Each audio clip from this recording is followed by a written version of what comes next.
Ito maganda to. Ma! Mami! Okay.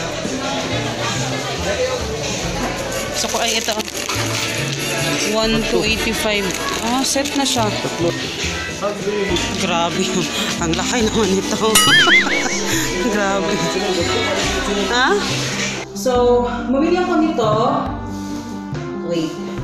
So, tatlo dito ko ng itlog. Gusto ko talaga, ayoko tinatago yung mga condiments kasi especially pag ginagamit ko talaga, gusto ko lang kita ko lang siya.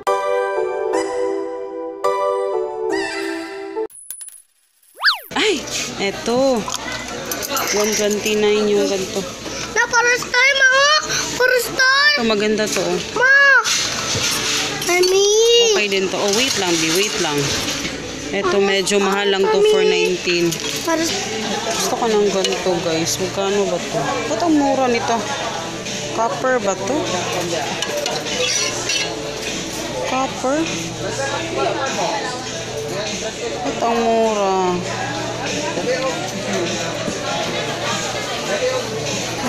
So, ay ito. 1 to 85. Ah, set na siya. Pero ang pang tanong kung hindi ba siya madaling mag-scratch. Kagaya nung sa akin dati. Hindi ko alam ito. Maganda sana to pero hindi ko alam kung tingnan natin. Scratch ka talaga.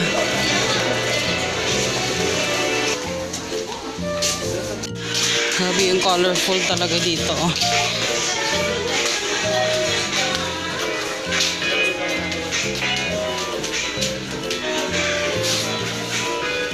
Ha?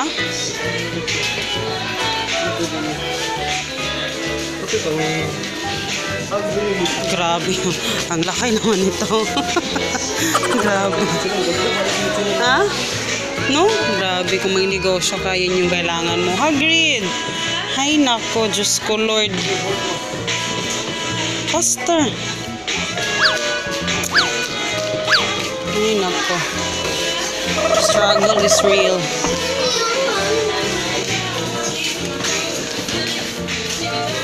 Ay, dali lang na magkuhan pa, magasgas. Ay nalang gitaan na.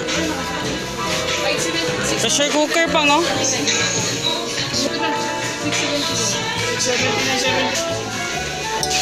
Paano to? Ah, 475. Gusto ko ito sa mga fruits. Ayan siya. Ah. Gusto ko to. Babalikan kita. Pang tubig, pang beer yan.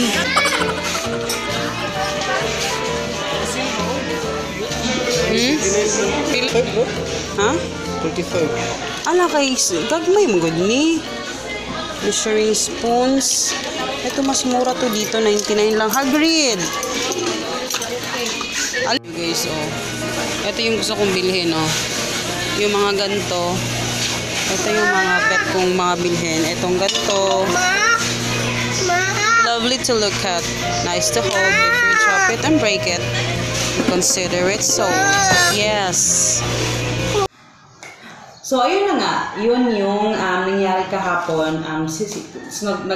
Kaming dalawa ni Papa at saka si Hagrid din kasama. So, nag-alata ko ng budget doon. Pero hindi naman malaki.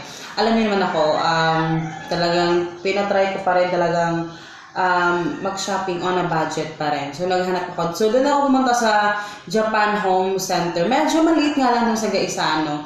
And, meron sa Lemgetkay, medyo, meron din doon, pero parang same lang din naman silang binibenta. So, kahapon, ito yung nabili namin. Ito natin. Winax talaga kasi baka mabasag.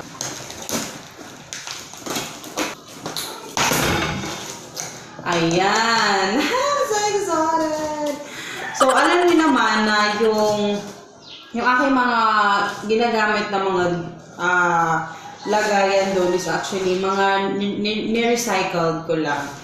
So, diba, nagtipid talaga ako ng ilang buwan para talaga makapag-ipon muna ako. So, anyway, so eto, nakita niyo to sa video. So, ipapakita ko sa inyo kung ano talaga yung mga nabili ko kahapon. And marami akong gustong bilhin actually, pero tinitingnan ko pa kung okay ba siya tingnan sa bahay. Pero ayun. So, bumili ako nito. Wait. So, 3 yung binili ko.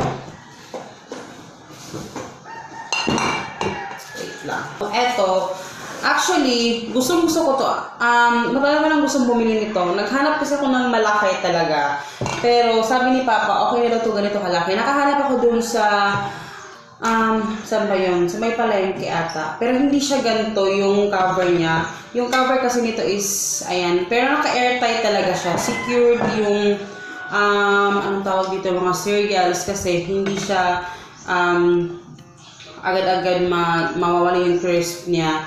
So, pero ito na yung pinakamalaki doon. Nung nakita ko doon sa palengke, medyo malaki yun, pero nasa mga 600 data yun, 6 or 500, parang ganun yung price niya. Pero iba yung lock niya, parang yung lock niya na, parang ganon, ayun.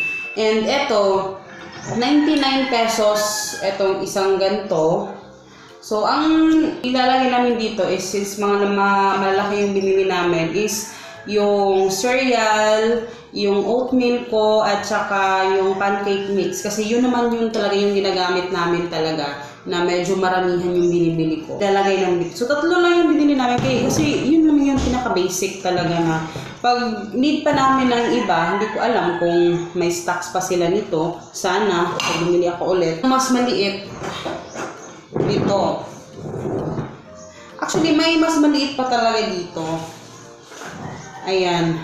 Ito naman, para to sa sugar, coffee, at saka sa coffee mate. Kasi, kami ni Papa na hindi na kami magbibili ng mga sachet. Kasi nga, parang ang tamis na nga ng kape ngayon. So, sabi ko, maghanap na lang kami na yung black coffee talaga, and then yung creamer, and then yung sugar. So, ito yung, meron pa maliit dito. Actually, sabi ni Papa, bakit halos magkapareho lang sila ng price nito? Kasi ito 99, ito naman is 88. Pasensya nyo yung kukuha, hindi siya ganun kaganda. Na-erase na yung mga ano ko. Pero, yun nga, konti nga lang yung difference nila. Ayan. Tapos yung maliit nito, may maliit pa nito, marang mga ganito kalaki. Nasa 66 pesos, ito 88. So, bumili din ako ng 3. Ayan, kasi sabi ni Papa, mas maganda yung uniform pa rin sila. So, airtight pa rin siya. So, kasi yung problema ko kasi dati, nakapag-try na kami ng coffee mate at saka coffee na nilalagay dito sa mga container. Tumitigas siya, pag tumagal, tumitigas siya. So, mas okay itong ganito na may, na airtight siya talaga. And then, si Hagrid naman, alam naman niya buksan. Kasi mabilis lang talaga siya buksan. Ganyan lang, buksan pag kuha siya ng cereal. Ayan. Kasi, 3 lang yung binili ko. Kasi yung pinaka-basic lang din naman namin ginagamit talaga yung guys, ibang bansa na sobrang daming condiments, diba, na parang iba-iba. So, sa amin, sa family namin, yung pinakagamit talaga namin is yung paminta, at saka yung asin, at saka yung litsen. Yun lang yun yung ginagamit namin lagi. So, hindi ko siya makuha.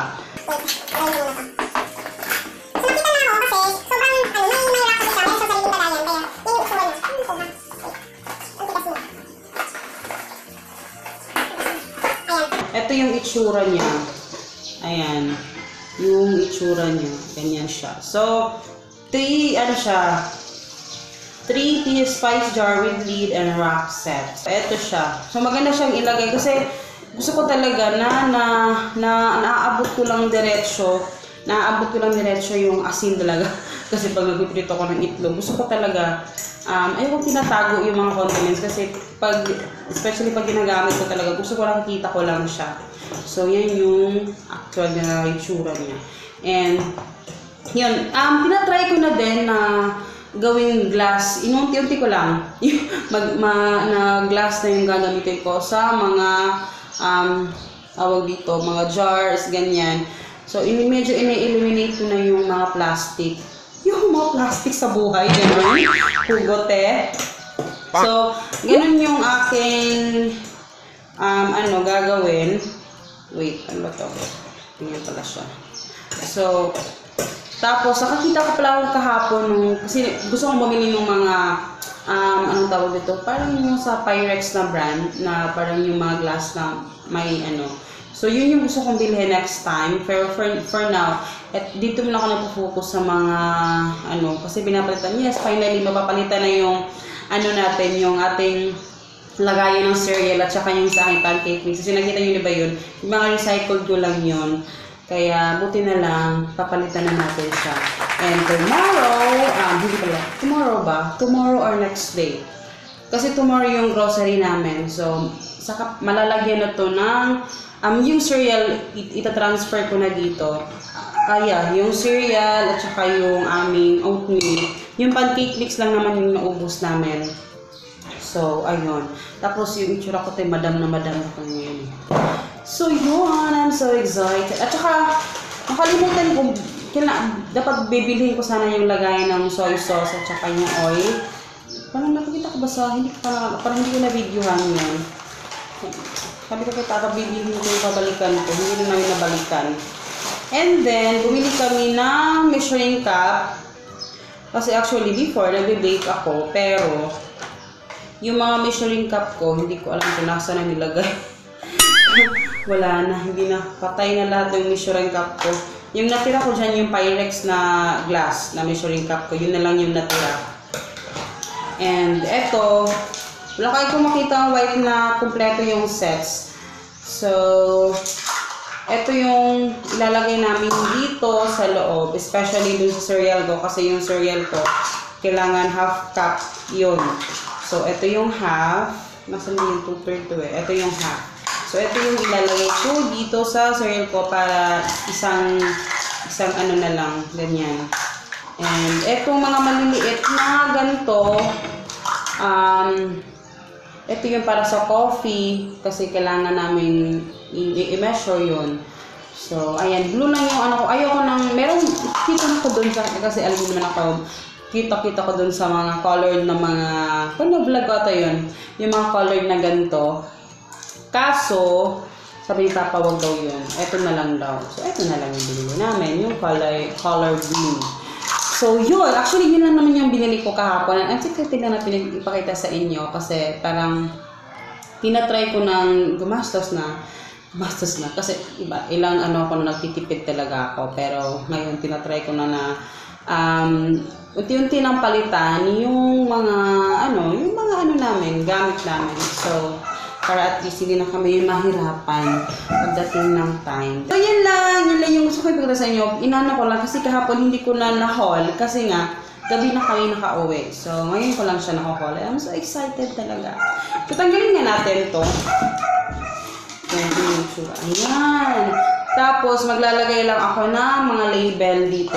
Ito yung pinili ko pala guys kasi parang medyo plain siya. Meron kasi yung may dito. Pero hindi ko sa bet yun. Gusto ko ito yung clear talaga siya.